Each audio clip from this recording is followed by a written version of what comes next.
Hello అందరికీ welcome back to my channel దునియా అమ్మాయి vlogs. ఎలా ఉన్నారు? బాగున్నారా? నేనైతే చాలా బాగున్నానండి. మార్నింగ్ ఇప్పుడు 7 అవుతుందన్నమాట. పల్లెటూరులో చూసారా మంచు ఉంది. ఎద్దు చూడండి, అటు చూడండి, అటు సైడ్ మంచు ఎలా ఉందో. 7 అవుతుంది. ఇప్పుడే సూర్యుడు వస్తూ ఉన్నాడు అనమాట. ఇప్పుడే ఇంక మిద్దెపైకి అయితే వచ్చేస్తాను. ఎందుకు అనుకున్నారా, 2 days కుంకుడుకాయలు అయితే మిద్దెపైన ఎండబోసానండి. ఫస్ట్ డే వర్షం వచ్చి బాగా తడిచిపోయాయి అనమాట.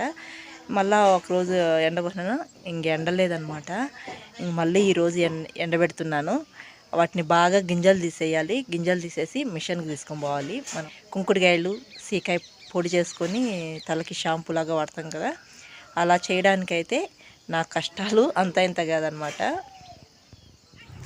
ఇది చూడండి, కుంకుడుకాయలు అయితే ఇలా గింజలు తీసేసి కొన్ని మాత్రము బాగా ఇట్లా ఎండబెడుతున్నాను అనమాట. ఇంకా కొన్ని మాత్రం ఇంకా గింజలు తీయలేదు. ఇలా సీకాయి కుంకుడుకాయలు ఉన్నాయి, ఇవి గింజలు తీయాలి. ఎండిపోతే బాగా గింజలు తీయాలన్నమాట. మిషన్కి పొడి వేసేదానికి గింజలు తీసుకొని పోవాలండి. గింజలు తీయకుండా తీసుకుని వెళ్తే వాళ్ళు అస్సలు వేయటం లేదనమాట. ఇంకా అందుకే ఎండబెట్టి ఇవి గింజలు తీసేయాలి, కుంకుడుకాయ గింజలు. ఇంకా సీకాయ కూడా కొద్దిగానే ఉందన్నమాట. ఇంకా వీటికి చాలా వేస్తానండి నేను. ఇంకా ఏమేమి వేస్తాను అనేది నేను ఫుల్ వీడియో చేస్తాను. ఇప్పుడైతే ఎండబోసేస్తున్నాను. ఎండ వస్తూ ఉందన్నమాట. అందుకే మిద్దెపైకి తెచ్చి ఇవి బాగా ఎండబెట్టేస్తున్నాను. ఏదో చూసారా, కొన్ని అయితే గింజలు తీసి పెట్టేశాను. ఇవి బాగా ఇట్లా అంటే పలపలపలాని రాలిపోవాలండి, పొడైపోవాలన్నమాట మన చేతిలోనే. అలా ఉంటేనే మిషన్లో వేస్తున్నారు. ఇలా కానీ తీసుకెళ్తే మిషన్లోనే అతక్కపోతుందంట. అందుకే వాళ్ళు వేయించుకోవటం లేదు. ఇవి మిషన్ దగ్గరికి తీసుకెళ్ళి మళ్ళీ రిటర్న్ వచ్చాయన్నమాట ఈ కుంకుడుకాయలు. అందుకే బాగా ఎండబోస్తున్నాను. ఇంకా కొన్ని ఉన్నాయి, అవైతే ఇంకా బాగా తడిచిపోయాయి. అవి కూడా తీసుకొచ్చి ఎండబోసేయాలి. ఇది చూడండి, ఎండబోసేసాను. మిగతావి కూడా ఇంకా సాయంత్రం వరకు బాగా ఎండుతాయి అన్నమాట. ఇవి మధ్యాహ్నం ఎండేటప్పుడే ఇవి గింజలు తీసి పెట్టుకునేయాలి. గింజలు తీసేస్తే ఇంకా తొందరగా ఎండిపోతాయండి. కొన్ని అయితే గింజలు తీసి ఉన్నాయన్నమాట. ఇంక ఇవి కూడా తీసేయాలి. ఓం చేస్తాండవు, ఓం చేస్తాండవు. ఓయ్ గుండు షహరీ, ఏం చేస్తాండవు? ఏం చేస్తాండవు? 5 గంటలకంతా లేస్తావు, ఇల్లంతా తిరుగుతూ ఉంటావు 5 గంటలకు లేచి. ఓయ్, ఇంకా పల్లెటూరులో చుట్టూ చెట్లు ఉంటాయి కదా, ఇంకా చలి ఎక్కువగా ఉందండి. ఇంక ఈ చలికి అందరికీ జలుబు, దగ్గు, గొంతు నొప్పి ఎక్కువగా ఉందన్నమాట.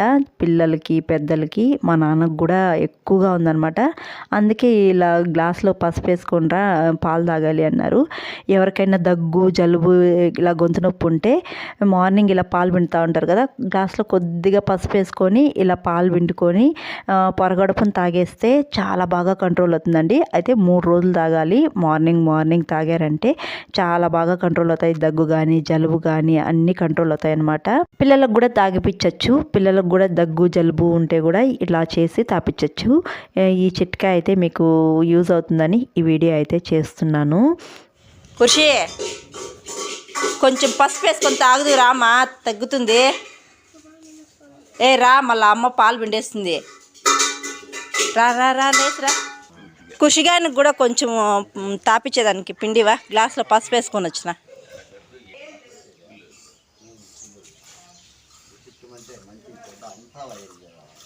అర్ధం గ్లాస్కి చాలు.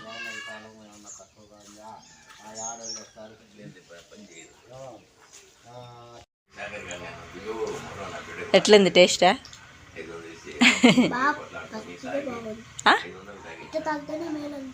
మేలు అనిపిస్తుంది. సరే తాగేసాయి. గొంతు నొప్పి, జలుబు కంట్రోల్ అవుతుంది. తాగి. నాన్న కూడా తాగినాడు. తాగే. మా చెట్లో వంకాయలు ఉన్నాయి, వంకాయలు కాసినాయి. ఈరోజు గుత్తి వంకాయ కర్రీ.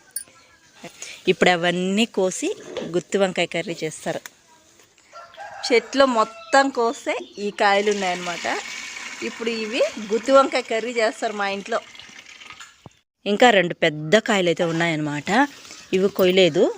అయ్యో పడిపోయింది కింద. ఇవి అట్లే పెట్టేసినాను, ఒకటైతే రాలిపోయిందనమాట. ఇవి వంకాయ బజ్జీ చేస్తారంట మా ఇంట్లో. ఈ 2 కాయలు వేసి చెట్లో మొత్తం ఇన్ని కాయలు ఉన్నాయన్నమాట. ఇవైతే 2 పెద్ద కాయలు ఉన్నాయి. ఇవైతే మా చెల్లి వంకాయ బజ్జీ చేస్తుందంట. కూర చేద్దామా? అక్కడ పెట్టు, కూర చేద్దాం. అక్కడ పెట్టు అమ్మా. మా చెట్లో కాసిన వంకాయలతో గుత్తి వంకాయ కర్రీ నన్నే చేయమన్నారనమాట. నువ్వు చేయి బాగా చేస్తావక్క అనింది మా చెల్లెలు. ఇంకా నేను గుత్తి వంకాయ కర్రీ వైట్ రైస్ లెక్క ఒక రకంగాను, అలాగే బగారా రైస్ లెక్క కానీ, లేకపోతే కలర్ రైస్లోకి కానీ, లేకపోతే బిర్యానీలోకి కానీ ఇంకొక రకంగా చేస్తానన్నమాట. ఇంకా నేనైతే కలర్ రైస్ లెక్క చేశాను ఈ గుత్తి వంకాయ కర్రీని. ఇంక ఇక్కడ చూసారా మనవాళ్ళకి మనవరాళ్ళకి మా నాన్న అయితే సెల్లు చూపిస్తూ ఉన్నాడు. అందరూ ఎలా చూస్తున్నారు. ఇంకా మా చెల్లి ఆఫ్టర్నూన్ కలర్ రైస్ చేయడానికి అన్నీ రెడీ చేసి పెట్టుకునింది. మా నాన్న చూసారా మామిడికాయ తోటలో ఉన్నదంట, కోసుకొని వచ్చి అన్ని మామిడికాయ బజ్జీ చేశాడు. మా నాన్నకి మామిడికాయ బజ్జీ అంటే చాలా ఇష్టం అండి. మాగిన మామిడికాయలు కూడా అంత ఇష్టంగా తినడనమాట. మామిడికాయలు సీజన్ వస్తే చాలు మాగిన మామిడికాయలు ఎక్కువగా తినడనమాట. పచ్చి మామిడికాయలని ఇలా బచ్చిని కొట్టి తింటూ ఉంటాడనమాట. ఇంకా మా పిల్లలు చూసారా ఎంత ఇష్టంగా తింటున్నారు ఇద్దరు. మా నాన్న అయితే ఈ మామిడికాయ బజ్జీ చాలా ఓపిక్గా చాలా బాగా చేస్తాడండి. తినడానికి అయితే చాలా బాగుంటుంది. నాకు కూడా భలే ఇష్టం ఈ మామిడికాయ బజ్జీ అంటే. ఇంకా మా అమ్మమ్మ చూసారా ఇంక ఇక్కడ పూలన్నీ రాలిపోతుండాయని ఇంక పూలన్నీ కోస్తుందనమాట. ఈ కట్ల పొయ్యి మీద మా అమ్మ ఎప్పుడప్పుడు చేస్తూ ఉంటుంది. ఎప్పుడన్నా పొలంలోకి మనుషులు వచ్చినప్పుడు 20 మెంబర్స్కి అలా అక్కడే వంట చేస్తూ ఉంటుందన్నమాట. ఇంక ఇక్కడ మరుం చూసారా ఎంత ఎక్కువగా ఉందో. అస్సలు మా అమ్మ ఎవరిని కొయ్యనిదనమాట. ఇంకా మా అమ్మ లేనప్పుడు నేను కోస్తాను. మా అమ్మ చూసిందంటే నా చెయ్యి విరగొడుతుందనమాట. ఎందుకు కోస్తున్నావు, నువ్వు కొయ్యొద్దు, నేనే కోసిస్తాను అంటూ ఉంటుంది. కొయ్యనిది ఎవరిని కొయ్యనిదండి. ఇంకా చాలా చెట్లే నాటింది ఇక్కడ మా అమ్మ అయితే. ఇదైతే కస్తూరి పసుపు చెట్టు అంట. ఆ సైడ్ ఉండేది మామూలు పసుపు చెట్టు అంట. 2 రకాల పసుపు చెట్లు అయితే నాటుండది. ఇదైతే మా నాన్న తెచ్చి నాటాడు కస్తూరి పసుపు చెట్టు, ఇంట్లో ఉండాలి అని. నాకు అప్పుడే తెలిసిందనమాట పసుపులో కూడా 2 రకాలు ఉంటాయని. నాకు అంతవరకు తెలీదు. ఇదైతే కస్తూరి పసుపు చెట్టు అంట. ఇంకా చాలా చెట్లే నాటిందండి మా అమ్మ. కదిరిమల్లి చెట్లు అన్న, మల్లెపూల చెట్లు, ఇంకా సన్నజాజుల చెట్టు, రోజా చెట్లు అంట. ఇలా చాలా నాటుండదు మా అమ్మ అయితే. ఇంకా డేరా చెట్లు కూడా ఉన్నాయి. డేరా చెట్లు అయితే 2 కలర్స్ ఏమో నాటిండది. ఇంక ఇది చూసారా ఇది కదిరిమల్లి చెట్టు. పూలన్నీ విడిగిపోయిండాయి, ఎవ్వరు కోసే వాళ్ళు లేరనమాట. సపోటా చెట్లు కూడా 2 రకాల సపోటా చెట్లు అయితే ఉన్నాయండి. బాల్ సపోటా, స్వీట్ సపోటా అని చాలా చెట్లే నాటింది మా అమ్మ అయితే. ఈ వీడియో అయితే ఇక్కడితో ఎండ్ చేస్తున్నాను. వీడియో నచ్చితే ఒక లైక్ చేయడం అస్సలు మర్చిపోకండి. కొత్తగా ఎవరైనా మన ఛానల్ చూస్తుంటే సబ్స్క్రైబ్ చేయండి. మరొక మంచి వీడియోతో మళ్ళీ కలుద్దాం. అంతవరకు టు ఫాలో దునియా అమ్మాయి vlogs. Thanks for watching. Bye.